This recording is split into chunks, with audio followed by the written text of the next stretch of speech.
चिड़ैया उड़तई चिड़ैया काहे पारा पेही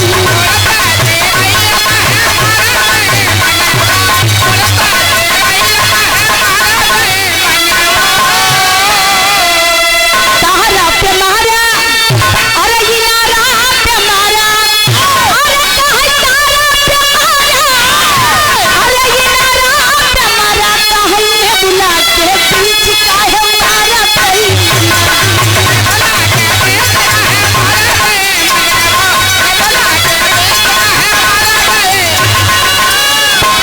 अरे महला पे मारा अरे दू महला पे मारा अरे काहे महला पे मारा अरे दू महला पे मारा काहे लहंगा के बीच काहे मारा पई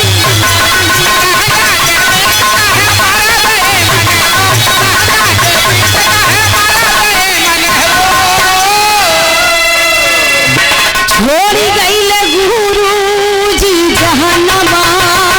बहावे आंसू छोड़ी गईले गुरुजी जहन्नमा बहावे आंसू दुख में यतना हुलनवा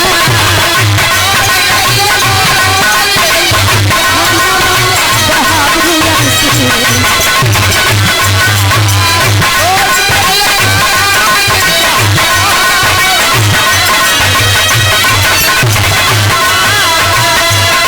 दुखे में दुखी तारे सावना नारी बहिला लगा के अपन गिरजी फुलवारी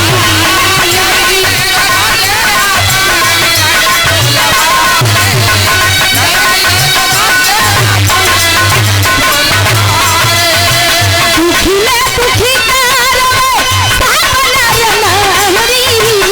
बहिला लगा के गिरजी अपन फुलवारी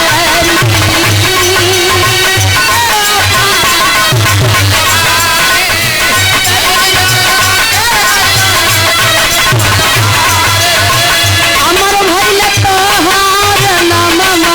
बहावे आंसू अमर भइल तोहार नाममा बहावे आंसू दुख में यतीमा हुलनवा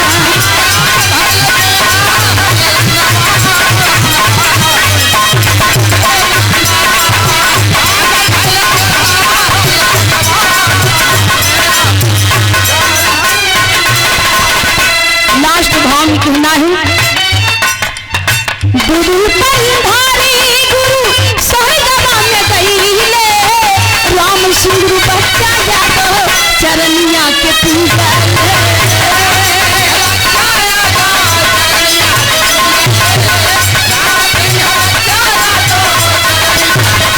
गुरु पंधारी गुरु सहजवा में गईले राम सिंह बच्चा जातो चरनिया के पूजा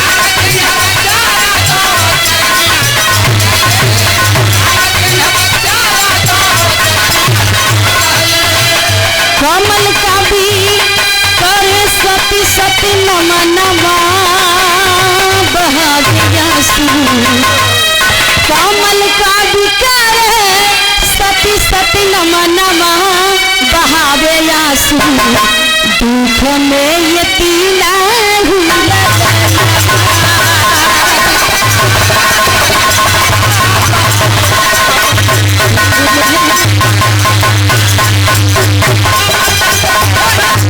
नमनवा बहुत धन्यवाद दुख में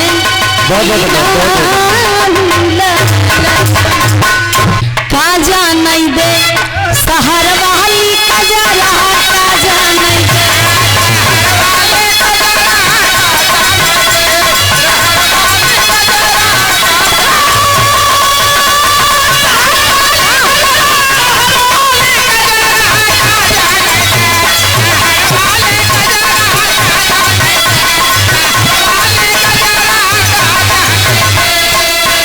काजा नहीं दे सहर वाली कजरा आज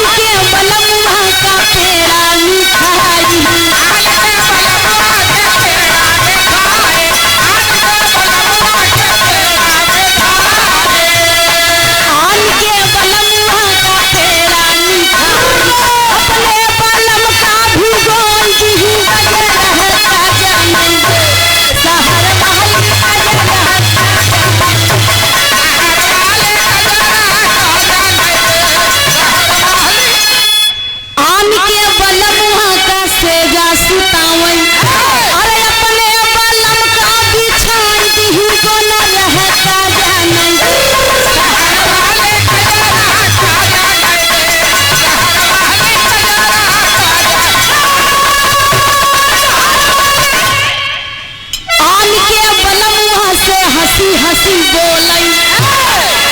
से पुरनिया कहे हैं कि आपन लड़किया दूसरे के मेहरारू बहुत नीक लागत है। आपन लड़का कितना भी लोटे रहा कीचा माटी में ओका बढ़िया से उठाए के झाड़ पोछ के बढ़िया से खिलाई ली हमारा सुग्गा हमार भैया है। हाँ ओका जी भी चाट ले दे मर्दे दूसरे के मेहरारू के देख के बड़ा लोभी चाहे दूसरे के फलनवा के मेहरारू करिए भी रहे अपने के देख के फारक है पौवन पेवर गिरे मुहे से आ दूसरे के देखी कहे यार खुशी भोज सामर भी है लेकिन फलनवा के मेहरारू बड़ी सुंदर बा यही से कहना बा आन के